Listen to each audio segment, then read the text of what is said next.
see here. This is a rhetorical question, so you don't need to raise your hand or anything.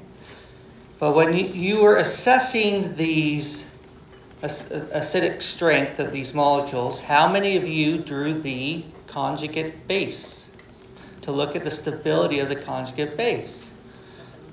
And I think a lot of you, as I'm walking around, did not do that. So, my question is, why not? Because that's step one. Look at the conjugate base. And so why are we mixing up and getting so confused on the very first step is what I'm thinking about. Why is that? And I'm not asking you guys to answer that, but that's what I'm thinking about. So let's just go right to the answer, and then we'll go through the process and the reason behind it. Okay, this is the most acidic. That is the second most acidic, third, and fourth. That's the ranking. Now you have to understand the reason behind it. That's what's important.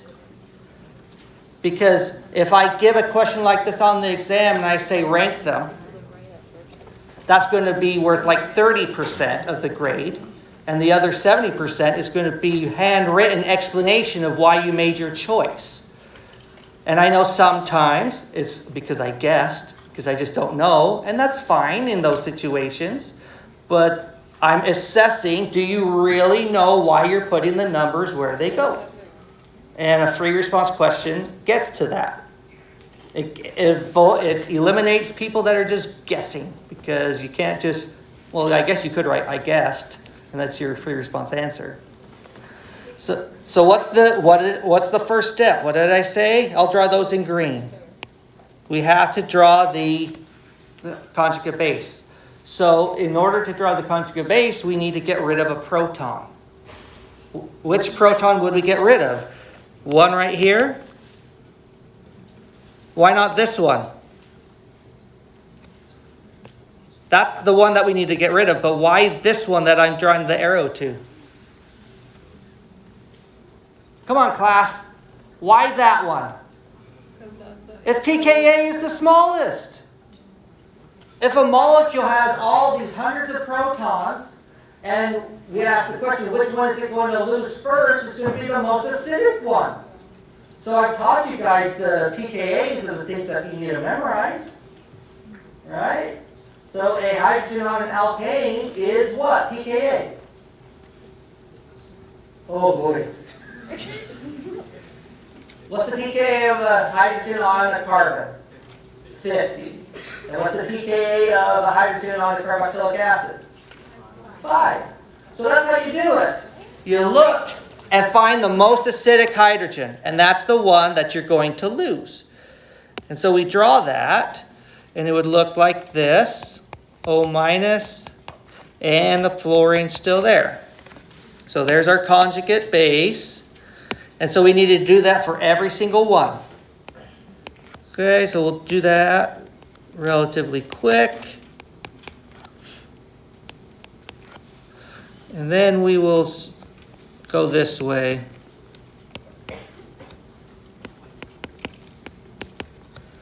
So we're drawing all the conjugate bases.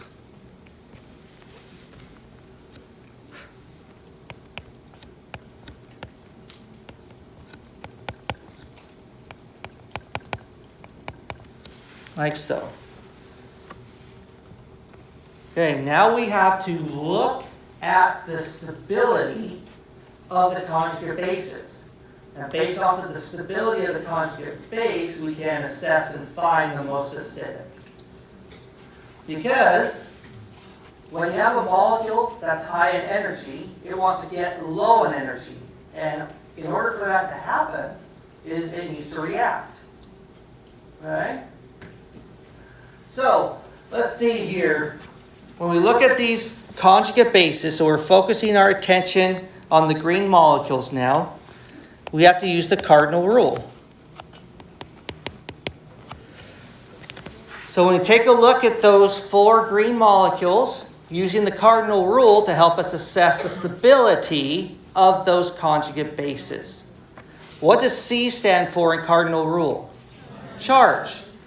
So when we take a look at this molecule right here, this one, and so forth, do they all have charges? Yeah. So which one's more stable over the other based off of the C in cardinal? We don't know. They all have the same charge. So we just cross that out and then move on to the next one. What does A stand for? Atom. So we have a charge on which atom? Oxygen. Is the charge on oxygen for all four? Yes. Yes.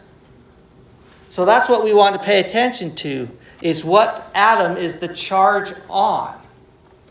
How many, not by show of hands, thought maybe this one was the most acidic?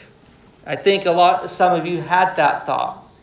And I bet you your thought process was chlorine is larger than fluorine. And I said that the bigger the atom, the more stable it can stabilize a negative charge. I said that, but you misinterpret. Is the negative charge on those conjugate bases on the chlorine? They're on the oxygen. So the size of chlorine has no effect on the stability of this molecule because the charge isn't even on the chlorine.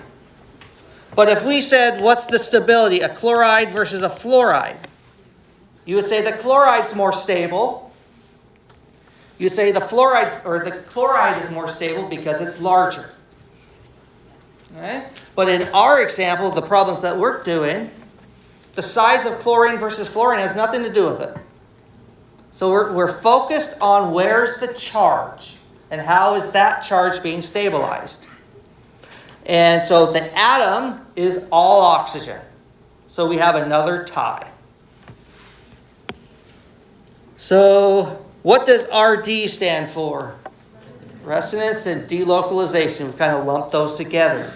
Do the four conjugate bases, do they have resonance structures? Yes, all four of them do. Okay, so we ran into another tie. And then IN standing for induction. Now that, we look at the electronegativity.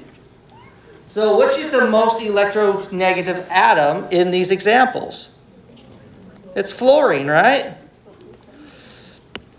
And so inductive effects stabilize a negative charge and destabilize positive charges. Because what are the fluorines doing? They're taking this negative charge right there and pulling it through the sigma bonds towards the fluorine. And that induction, or that pull of the electron towards the fluorine, is a stabilizing effect. And since we have two fluorines on this molecule, there's 2 times as much induction, 2 times the pull, to help delocalize that negative charge to make that conjugate base more stable.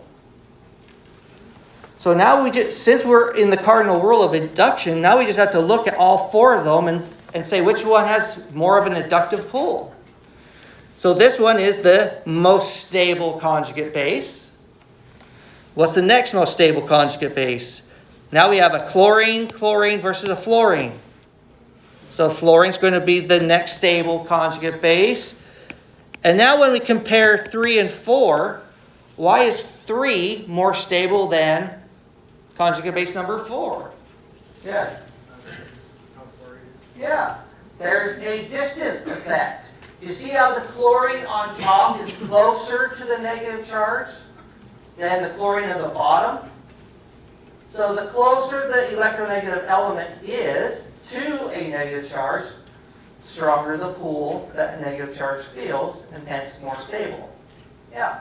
They were the same, this is just say the same. If the chlorines were the same, If they're just the same, this is just say it's the same. then they're the same molecule. Yeah. So then they're the same stability. Yeah.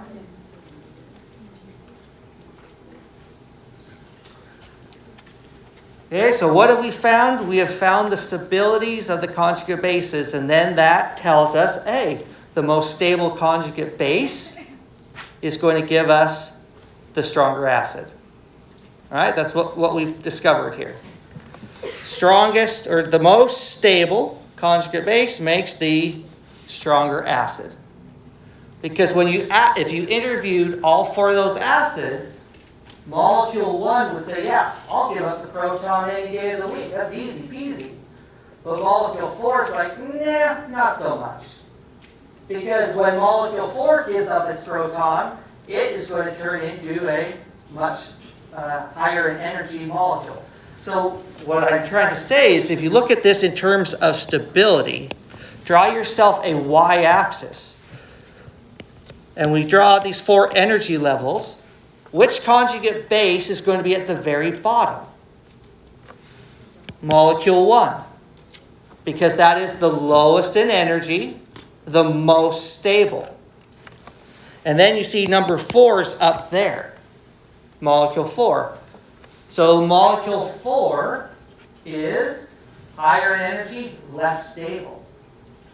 Right? Does that make sense?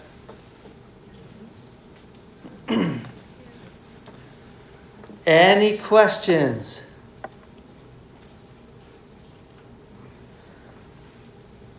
Okay, no questions. So let's have you guys do a more difficult problem on your own.